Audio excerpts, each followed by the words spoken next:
The courtroom was cold, not just in temperature, but in tone, in the way people avoided eye contact with the man sitting quietly at the defendant's table. His name was Michael Carter, a single dad, and a decorated veteran who once served in Afghanistan.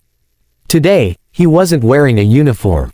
Just a worn-out suit, the kind a man buys for one occasion and keeps for life. The judge adjusted her glasses, flipping through a thick stack of papers. "Mr. Carter," she said, her voice dry and dismissive, "you're here for failure to pay child support, property negligence, and refusal to comply with state orders regarding your daughter's schooling. Do you have anything to say before I render my decision?" Michael stood slowly. His hands trembled slightly, not from fear, but from exhaustion. "Your Honor," he began softly, "I've paid every cent I could. I lost my job after my injury. I've tried everything." Judge Linda Hargrove interrupted sharply. "Mr. Carter, we're not here for your war stories or excuses. This court deals in facts, not sentiment." The courtroom murmured. A few people glanced toward the medals pinned carefully inside a small shadow box that Michael had placed beside him, his Purple Heart, Silver Star, and a Medal of Valor from a mission few even knew existed. He didn't bring them to boast. He brought them because he thought they might help the court understand who he was, not a criminal, not a negligent father, but a man who had given everything for his country and lost nearly all of it in return. But the judge's eyes caught on the medals, and her lips curled. "And what are these supposed to be?" she asked sarcastically. Michael blinked, confused. "Those are my service medals, ma'am. Proof of my record." The judge leaned forward. "Do you expect me to believe that you, an unemployed mechanic with a record of unpaid bills, earned a Silver Star and a Purple Heart?" Michael's lawyer shifted uneasily. "Your Honor, my client." "Silence," she snapped. Then, turning back to Michael, she said with a thin smile, "These look awfully new. Where did you buy them?" "eBay." A few quiet laughs rippled through the courtroom. Michael's throat tightened. He clenched his jaw but said nothing. "Answer the question, Mr. Carter," the judge pressed. "Are these medals real?" He looked her in the eyes, his voice steady. "Yes, ma'am. Every one of them. I earned them in service with the 75th Ranger Regiment. Operation Iron Dusk." The courtroom went silent for a moment. The judge frowned. "That's classified nonsense. You're lying to the court, aren't you?" Michael's lawyer stood. "Your Honor, with all due respect, my client's service can be verified by the Department of Defense. We've already submitted documents." "I see no such verification here," the judge interrupted coldly. "And even if he did serve, that does not excuse his negligence as a parent." Michael's fists curled. "Negligence. I've given my daughter everything I can. She's all I have left. Sit down, Mr. Carter." But he didn't. The pain in his voice cracked through the courtroom's stillness. "I fought for this country, and now I'm fighting just to keep my child. I lost brothers overseas. I lost my leg for people who'll never even know my name. Don't tell me I don't care about my family." The judge banged her gavel. "Enough. This court will not tolerate theatrics. Bailiff, remove those." Just then, the heavy doors at the back of the courtroom swung open with a loud creak. Everyone turned. A tall man in full military uniform stepped inside. The silver stars on his shoulders gleamed under the fluorescent lights. General Raymond Douglas, head of U.S. Army Special Operations Command, walked forward with purpose. The bailiff hesitated. Even the judge froze. The general's voice was low but firm. "No one remove Sergeant Michael Carter from this courtroom." The judge blinked, flustered. "Excuse me. And who might you be?" "I'm General Douglas, ma'am," he said, showing his credentials. "And that man you're mocking saved 37 American lives under my command."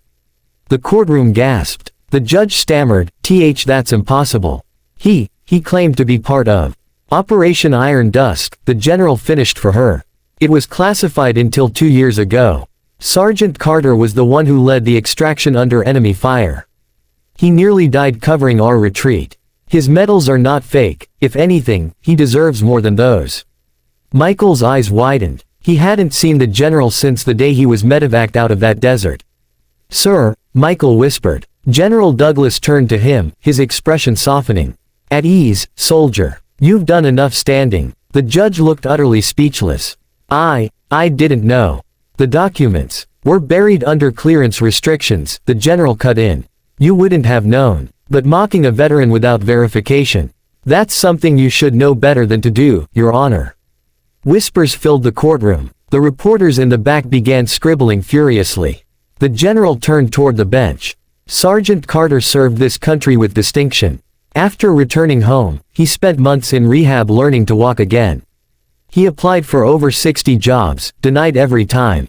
He raised his daughter alone after his wife passed away in a car accident while he was overseas." The judge's face turned pale. I wasn't aware." "No," the general said sharply. "Because no one asked." Michael sat quietly, tears threatening to spill. His daughter, Lily, sat in the gallery with her small hands clasped together, watching everything. She was only 8, but she understood more than most adults there. The judge finally cleared her throat. "General Douglas, if you could provide documentation." He placed a thick folder on her desk. "Full service record, commendations, mission declassification notice, and an affidavit from the Department of Defense confirming authenticity of all medals." The judge opened it. Her expression shifted, from arrogance to shame. "I see. Then I expect this court to treat Sergeant Carter with the respect he's earned," the general said firmly. The courtroom remained silent for several long seconds. Finally, Judge Hargrove exhaled and looked toward Michael. "Mr. Carter, I owe you an apology." Michael shook his head softly. "No need, ma'am. I just want my daughter." The judge hesitated, then nodded. "Case dismissed. Full custody granted to Mr. Carter. And this court officially recognizes his service record." The gavel fell with a sharp crack that echoed through the room. Lily jumped up from her seat and ran straight into her father's arms. Michael lifted her easily, tears streaming down his face. "I told you, Daddy," she whispered. "They'd believe you someday." He smiled through his tears. "You were right, sweetheart." The general watched them for a long moment, then saluted. Michael returned the salute, a trembling but proud motion. Outside the courthouse, cameras flashed. Reporters shouted questions, but Michael kept walking, holding Lily's hand. He wasn't looking for fame. All he wanted was to go home. But fate wasn't quite done with him. A few days later, a letter arrived in his mailbox, embossed with the seal of the Department of Defense. Inside was a short note in the general's handwriting. "Greater than Sergeant Carter. The Army doesn't forget its heroes. We've reviewed your case. Effective immediately, you are reinstated with full honors and pension. A position awaits you at the Veteran Outreach Division, helping others who walked your path. You're needed again, soldier. But this time, the battle is at home. General Raymond Douglas." Michael stared at the letter for a long time, unable to move. When Lily came into the kitchen, he quickly wiped his tears and smiled. "What is it, Daddy?" she asked. He handed her the letter. "It means, we're going to be okay." Lily's eyes sparkled. "Can we still have pancakes for dinner?" He laughed, a sound that hadn't left his chest in a long time. "Always." That night, Michael sat on the porch, the metals glinting softly under the sunset. They weren't just bits of metal anymore. They were reminders, of sacrifice, of struggle, of what it meant to keep going when everything seemed lost. But most of all, they were a symbol of truth finally recognized.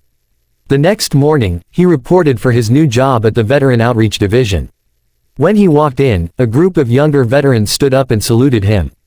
Word had spread about the courtroom incident, how a general himself had come to his defense. Michael felt humbled. "At ease, everyone," he said quietly. "We've all got work to do." One of the young men approached him. "Sir, I saw that video online. You stood up to that judge. You made us proud." Michael smiled faintly. "I didn't stand up for pride. I stood up because no one else should be ashamed of their scars." As he spoke, he caught sight of a wall covered in photographs, veterans who'd struggled, some lost to homelessness, others forgotten by the system. He felt a heavy ache in his chest. He turned to the young man. "Let's make sure no one ends up like that again." Days turned into weeks. Michael worked tirelessly, helping veterans find jobs, homes, and medical care. For the first time since the war, he felt a purpose that wasn't about fighting, it was about healing. But sometimes, late at night, he'd remember the courtroom, the judge's mockery, the humiliation, the disbelief. And then he'd remember the door swinging open, the general's voice, and the sound of truth finally breaking through the silence. One evening, there was a knock on his office door. "Come in," he called. General Douglas stepped inside, smiling warmly. "You're looking good, Sergeant." Michael rose and saluted. "General, didn't expect to see you here. I was in town for a ceremony," the general said, placing a small box on the desk. "Thought I'd deliver this in person."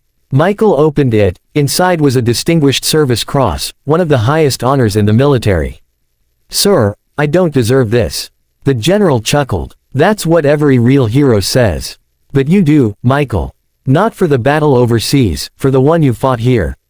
For your daughter, your integrity, and every veteran you've stood up for since."